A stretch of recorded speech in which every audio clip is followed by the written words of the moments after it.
This week on the Computer Chronicles, how to find the best deals at online travel sites. We'll show you some of the better features on Expedia.com that you may not be aware of. We'll talk with the CEO of Travelocity.com and see what's unique about their site.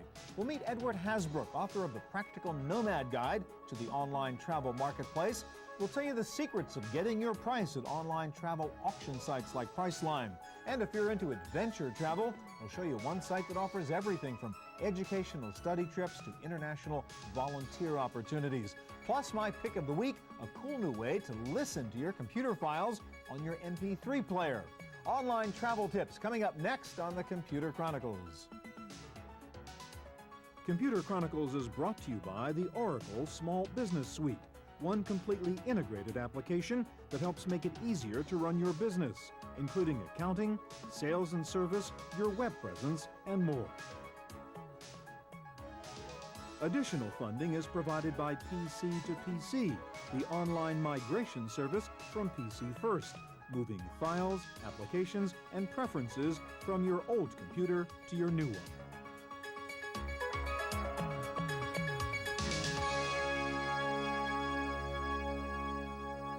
Hi, and welcome to the Computer Chronicles. I'm Stewart Cheifet. The most successful e-commerce product on the web is travel. Last year, online travel sales were over $14 billion, and it's estimated that more than 20 million Americans now regularly book their travel arrangements online. But there are so many travel sites online, there is increasing confusion as to where to go to get the best deal.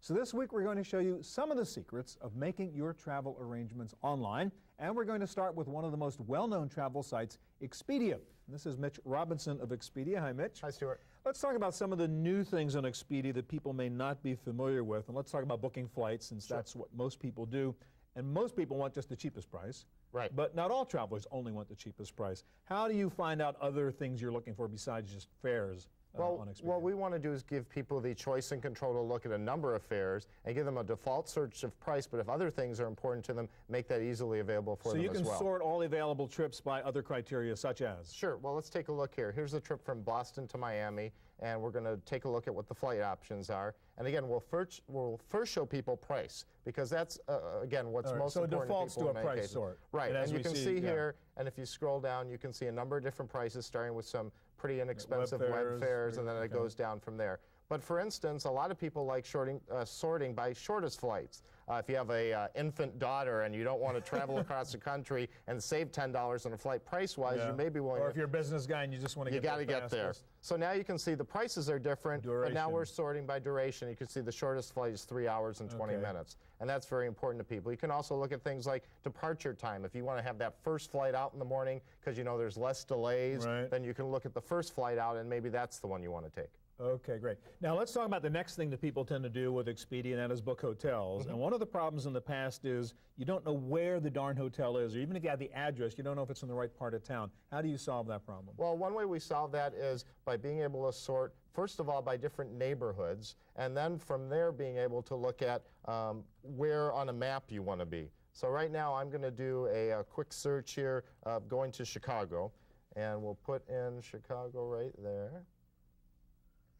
So it's no longer just so many miles from the airport or whatever. No. Yeah, that's exactly what people always thought of. But now, again, based on business and things like that, you may want to change that. So I'm going to pick a Magnificent Mile, which is in downtown Chicago, and a map will come up that will show us where the different hotels are. And these are a combination of hotels where we have special rates and give people really some great options on what's important to them. All right, so you can pick the neighborhood, and then actually there's a map somewhere that will show you where in the neighborhood that hotel is, so I can actually figure, is it close to where my meeting is or where my family is, or whatever it happens to be. And that's what's becoming more and more important to people today, as you said, is they want to know where they're going to be, not just what they're going to pay for. All right, so let's take a look. Okay, I got it. You see right there. Okay, and all those dots are the different hotels. All right, now the other thing people want to do is put together the whole package. Right. And in the past, people shied away from packages because it restrained what you could do. Right, they thought it was a certain airline or it had to be on certain dates. But you're now actually sort of real-time customizing a package deal for people. Right, where people actually have the choice to determine what's important to them. And here's an example of a vacation package I was looking at earlier where we're going to Orlando. So not only have I picked out the flight I want and the hotel I want, but now we also have destination services. So for instance, if I want to go to Universal Orlando, or I want to go to the Kennedy Space Center So I can book the actual activities at the destination ahead of time on Expedia too? Exactly. Now going back to the package idea though, so you're saying I can get the benefits of a package price, the hotel and the car and the air and all that, but not get just a set package, say this is when I want to go and this is where I want to stay or whatever? You pick the dates. You can even go as far as picking what place you want to stay at. And because so many people come to Expedia, we're able to kind of give a break on price to people through negotiated rates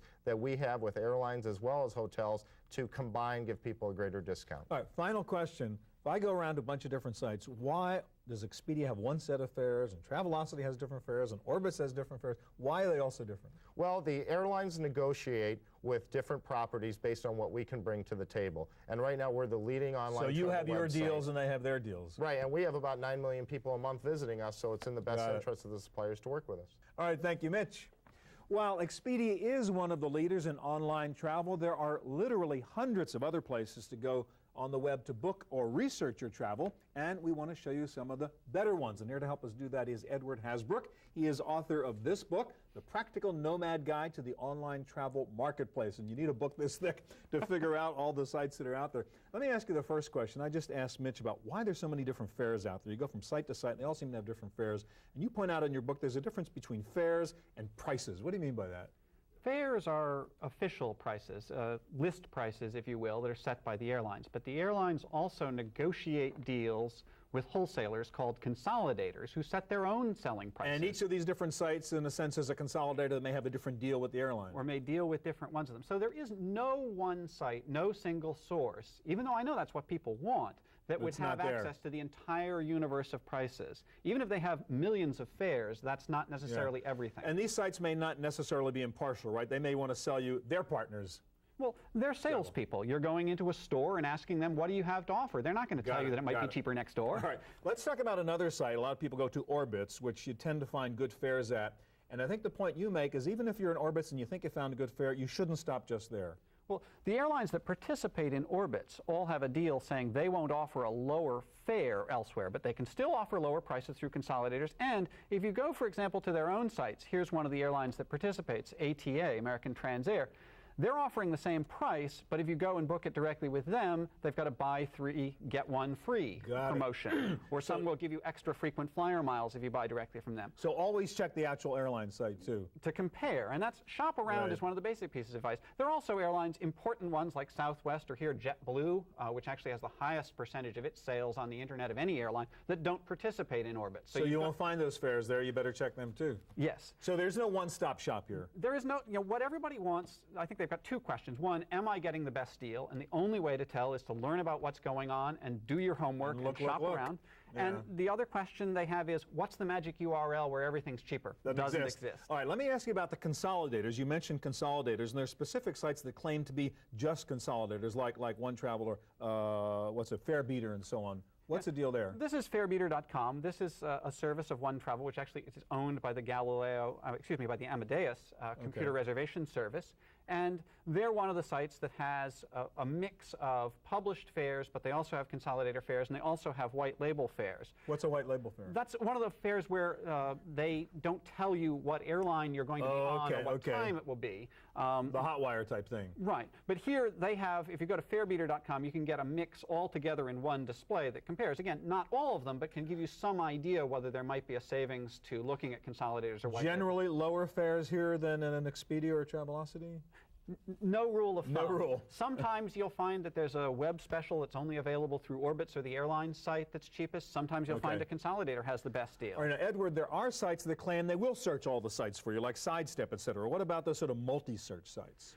What they're doing is they're going in the background when you query them, and they're actually trying to go with a web spider and crawl those other sites. And they're they do a reasonably good job of it, but every time the back-end sites change, they have to adjust. So a lot of times you'll find that there is a fare actually available on one of those sites that Sidestep or Kixo or Fairchase won't find.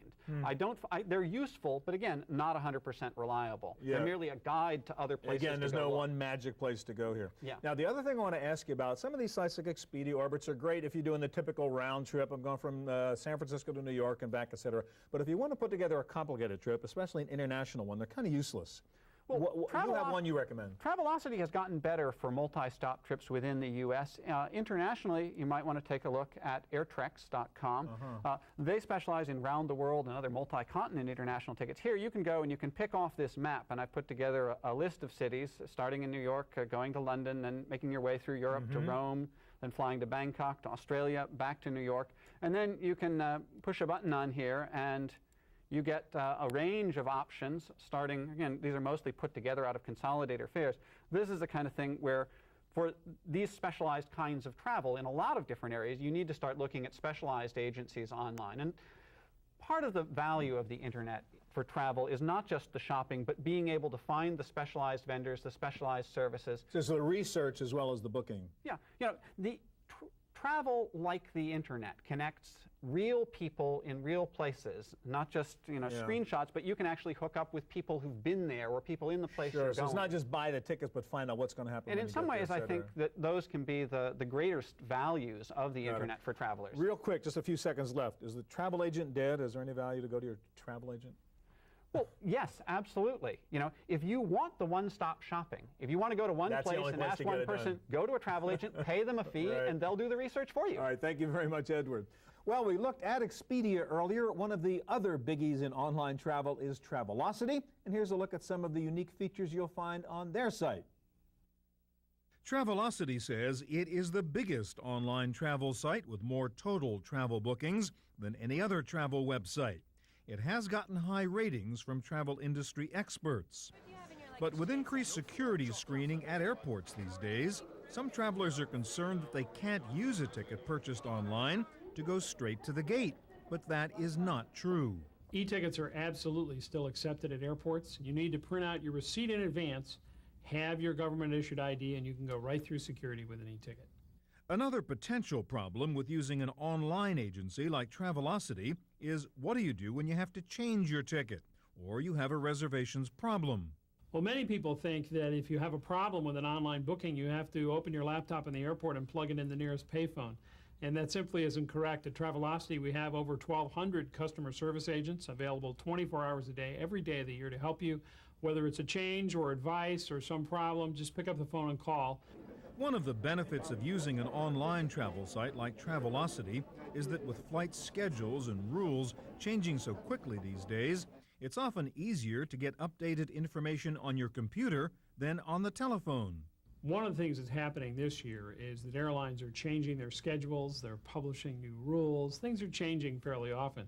So right on the Travelocity homepage we have a travel alert section that'll give you all the newest facts, what's happening, and you can also, of course, check the schedule and look at when your flight is going to arrive. So all the information is right there on the web. You're not going to get a busy signal as you are in calling the airlines these days. It's a quick and easy way to make sure your plans are all set.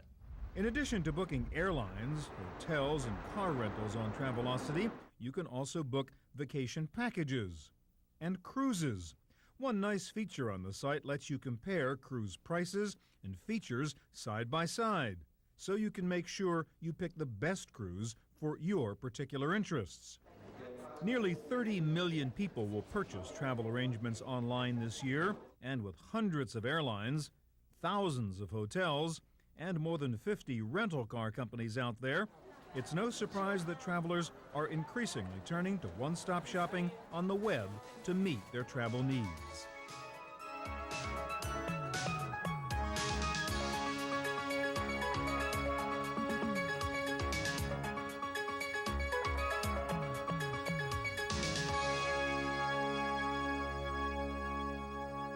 One of the real revolutions in booking travel on the internet was Priceline and this whole idea of auctions and reverse auctions and buying travel arrangements. Here to guide us through that territory is Mike Dugan, who writes the column The Sensible Traveler for the San Francisco Chronicle. Hi, Mike. Hello. I started booking travel, I think, 15 years ago on CompuServe 300 baud Easy Saver, and I loved it. And we've come a long way since then. Let's talk about some of these auction things. Priceline.com, number one. It's not really an auction, though, is it? It's not an auction. You do bid on your ticket prices, hotel, rental cars. But it's not literally bidding, is it?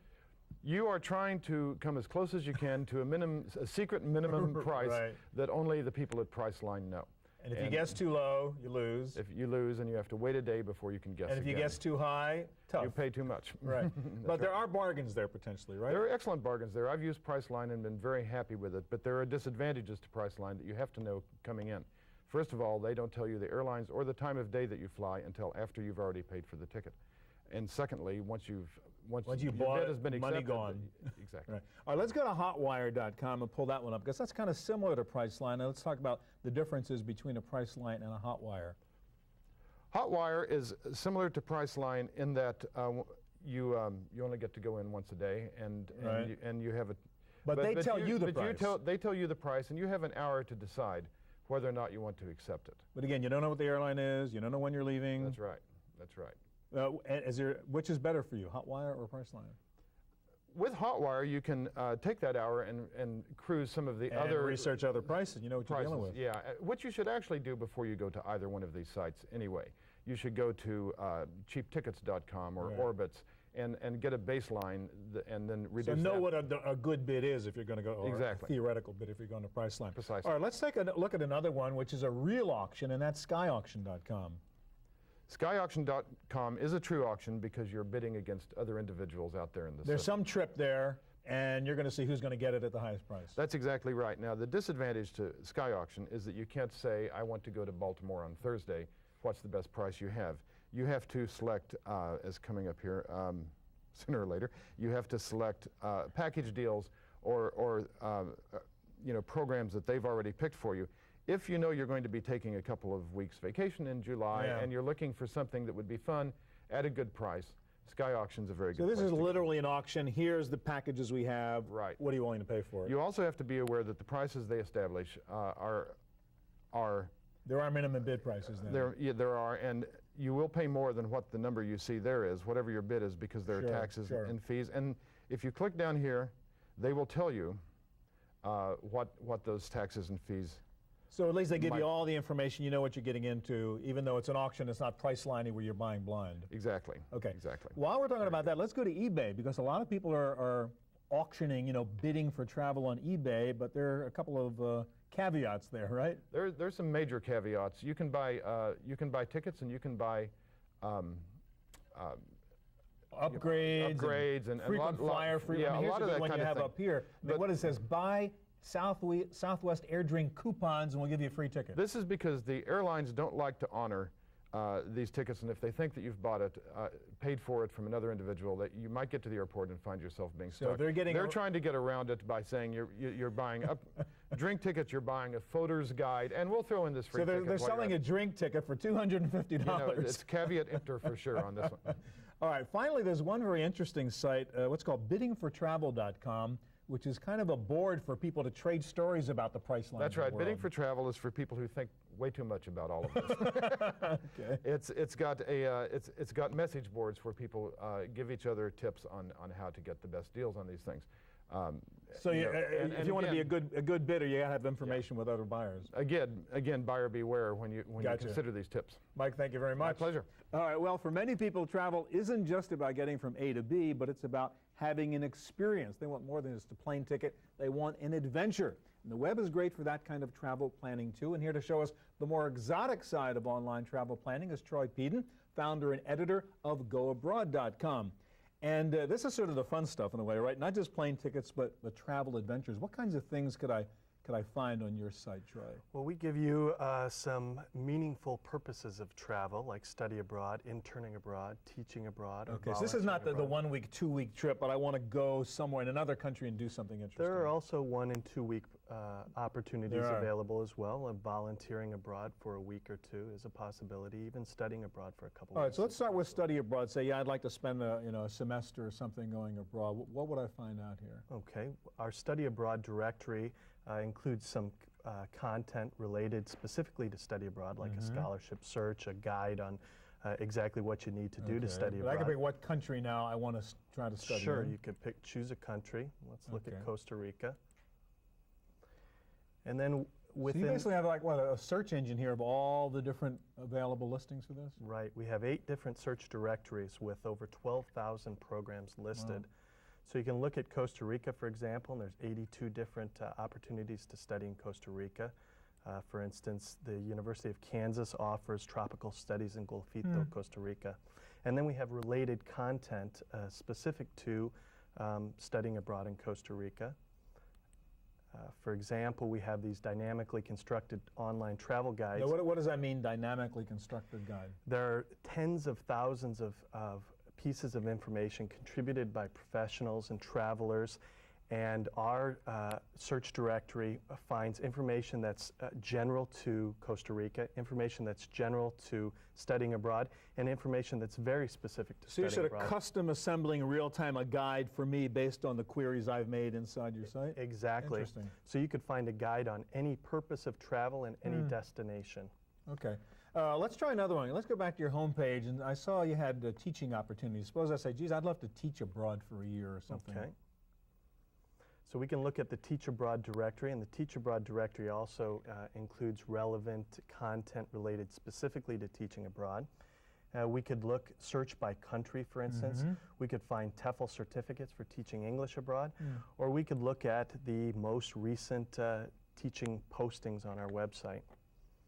So this is almost a job list here. People who have put up, say, we're looking for a teacher to do such and such in such a place. Exactly, well, and it's free, so you'll find opportunities like volunteer teachers in Nepal. Teach in Spain. Teach in Spain. Vietnam. Wow, Vietnam, preschool in Vietnam, Siberia. Wow. And you can see by the dates, these are all listings that have been put in today or within the last couple days. Yeah, that's fascinating. Let's go back to your home page a second and just see what some of the other choices are there. So you've got interning abroad, volunteering, jobs. What about the eco-adventure business? What's that? Eco-adventure is an alternative to mass tourism. It's eco-friendly opportunities to travel.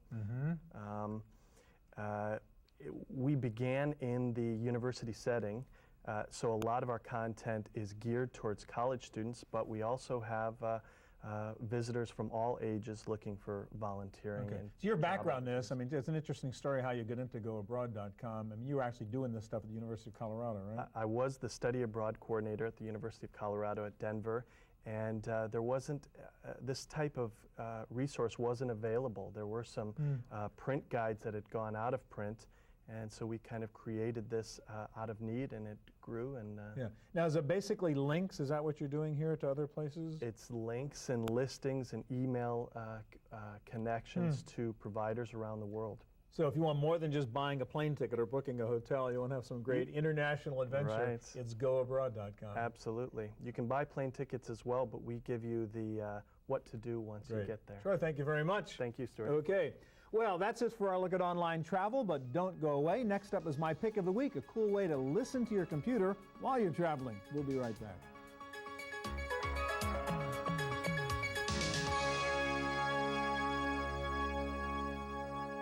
Now for my pick of the week. If you have an MP3 player, you probably use it for listening to music. Well, that's pretty cool, but you can now use that MP3 player for a lot more, like listening to the documents on your computer, your email, even web pages. This is a neat little utility you may not have heard of called iSpeak from Phonics Corporation.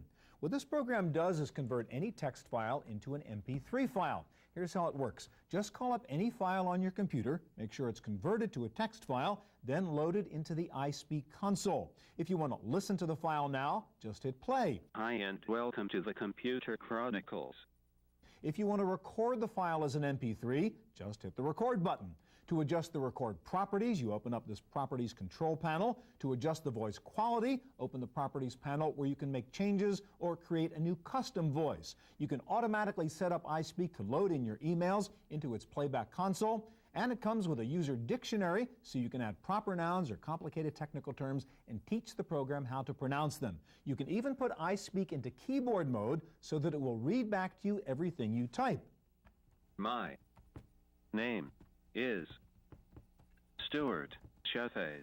All right, iSpeak sells for $49. It's simple to operate. It does not even have a manual.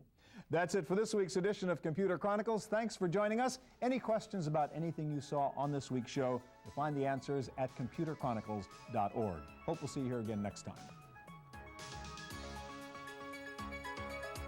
Computer Chronicles is brought to you by the Oracle Small Business Suite, one completely integrated application that helps make it easier to run your business, including accounting, sales and service, your web presence, and more. Additional funding is provided by PC to PC, the online migration service from PC First, moving files, applications, and preferences from your old computer to your new one. Next week on the Computer Chronicles, how to fight spam. We'll show you some anti-spam tools that are already on your computer. You're probably not using them. We'll tell you about some effective anti-spam applications that you can download. We'll look at some of the possible consequences of replying to spam, like identity theft or child abuse. We'll show you MailShell, an intelligent email system that lets you customize your inbox to avoid spam. And another form of spam, pop-up ads. We'll tell you how to get rid of them. Plus, my pick of the week, a cool new way to get broadband access without wires. Fighting spam, coming up next week on the Computer Chronicles.